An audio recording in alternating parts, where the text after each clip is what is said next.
तो सतीश जी। आलोक आलोक आलोक, मैं यही आपको एक बात बोलता हूँ। देखिए, हाँ ये बात आपकी बोलिए। सही है कि दिल्ली के गले में घंटी कोई नहीं बांध सकता। जो हाँ। हालात हालत दिख रहे हैं वो फिलहाल ऐसे ही है। लेकिन मैं आपको यही एक और बात कहता हूँ कि कभी इस पर चर्चा करेंगे, ठीक बात है। वो ये है कि दुनिया के तमाम बड़े शहरों को हम देख लें। आपका भी हम्म। बहुत एक्सपोजर है, देख के आए हैं आप दुनिया के कई देशों में। लोकल सेल्फ गवर्नमेंट जो है, हम्म। उस हिसाब से हम देखें तो दिल्ली एक ऐसा शहर है, बिल्कुल ठीक है, इसकी तुलना बीएमसी से नहीं की जा सकती। क्योंकि हम्म। दिल्ली का जितनी टेरिटरी है उतना पूरा का पूरा शहर है, उतना पूरा का पूरा म्युनिसिपल एरिया है by and hmm. Hmm. Large. इसको देखते हुए दिल्ली के लिए एक टिपिकल अलग तरह का ऐसा मॉडल होना चाहिए जो लोकल सेल्फ गवर्नमेंट की उस रिक्वायरमेंट को पूरा करे कि भाई एक एंटिटी हो, चाहे वो दिल्ली सरकार हो, चाहे वो एमसीडी हो, वही बिजली देखे, वही खुदाई देखे, वही जुताई देखे, वही पानी देखे, वही, यानी एक एजेंसी जो कि हम्म। पॉलिटिकल जो ऑर्डर है उसके हिसाब से केंद्र सरकार के विषयों को देखे जो यूनियन लिस्ट में है, और जो स्टेट लिस्ट में है। और प्लस मान लीजिए ठीक है, किसी रीजन से आप दिल्ली दिल्ली को जो है वो पुलिस और जमीन नहीं दे सकते, लेकिन पुलिस और जमीन को छोड़ के उसके अलावा भी बहुत कुछ ऐसा है जिसके लिए कि अगर वाकई में दिल्ली को एक एक फ्यूचर का एक अच्छे शहर की तरह से ग्रूम करना है, जहां एक अच्छा एडमिनिस्ट्रेशन पैदा किया जा सके, तो आपको इस बेसिक स्ट्रक्चर को भी और इम्प्रोवाइज करना होगा, ऐसे शहर की तरह से देखना होगा। दुनिया के बहुत सारे शहर, प्रमुख शहर ऐसे हैं जहां की वहां की लोकल सेल्फ गवर्नमेंट हम्म। फुल्ली एम्पावर्ड है हर अफेयर्स के लिए। हम्म। तो हमें वैसे मॉडल को भी, दिल्ली एक देखिए ऐसा मुकेश शहर है जी, जिसमें। मैं जी। हस्तक्षेप नहीं करने का आदी हूँ, लेकिन आप जी। जो कह रहे हैं ना, ये कुछ समय तक शीला दीक्षित के दूसरे कार्यकाल में हम लोगों ने हम्म। तो उनके कार्यकाल को करीबी से देखा है, कवर किया है, पार्लियामेंट से लेकर असेंबली दिखा है। हम्म। आपको मैं उदाहरण दूंगा, अभी समय नहीं है आलोक जी के कार्यक्रम में। हम्म। दसियों ऐसी चीजें दिल्ली में बनी जो दिल्ली सरकार के अधिकार में नहीं थी। हम्म। आपको पता है 14 एकड़ जमीन उत्तर प्रदेश सरकार पर फ्लाईओवर का निर्माण दिल्ली ने बिना उत्तर प्रदेश के परमिशन से कर दी।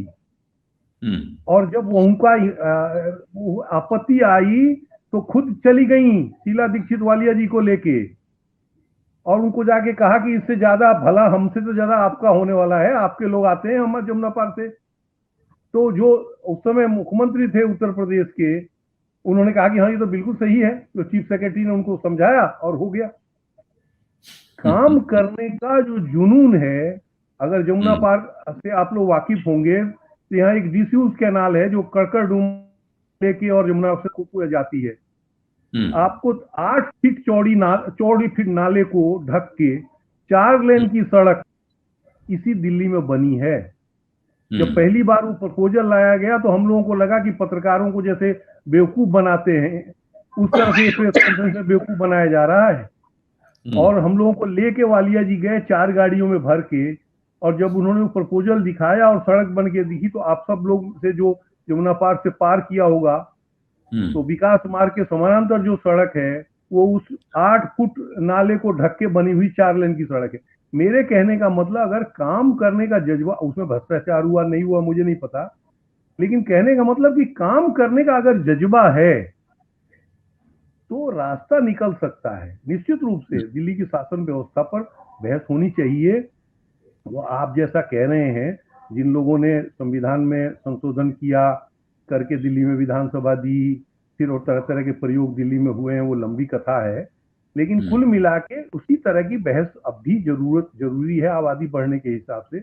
लेकिन बावजूद इसके मैं ये कहता हूं, चाहे केजरीवाल हो या कोई हो, अगर आपको काम करने का जज्बा है तो आप रास्ता निकाल लेंगे। अगर केवल आपको आरोप लगाना है या पैसे कमाने हैं या भ्रष्टाचार करने हैं, तो उसके भी रास्ते हैं आपके बच निकलने के, कि मीठा मीठा खाएंगे और कड़वा कड़वा थू। क्षमा करें मैं बीच में ये जो आपने कहा है बिल्कुल सही कह रहे हैं आप। मुझे खुद याद है जब मैं पटपड़गंज से दिल्ली यूनिवर्सिटी मुझे जाना था, और मैं पहले जाने का आदी रहा हूँ। मुझे पहली बार जब उस सड़क पे जिसका आपने जिक्र किया, जो नाले के ऊपर बनी है, मैं उस पर गया तो मेरी आंखें एकदम, मैं भौचक्का रह गया। मैंने कहा ये रास्ता जो इतना लंबा समय इसमें लगता था, ये इतना छोटा और इतना आसान हो गया, स्मूथ हो गया है। तो ये बात सही है, जहां चाह वहां राह, ये दोनों तरह की राह, आपकी जैसी चाहत होगी वैसी राह होगी। सत्य हिंदी का ऐप डाउनलोड करें गूगल प्ले स्टोर पर।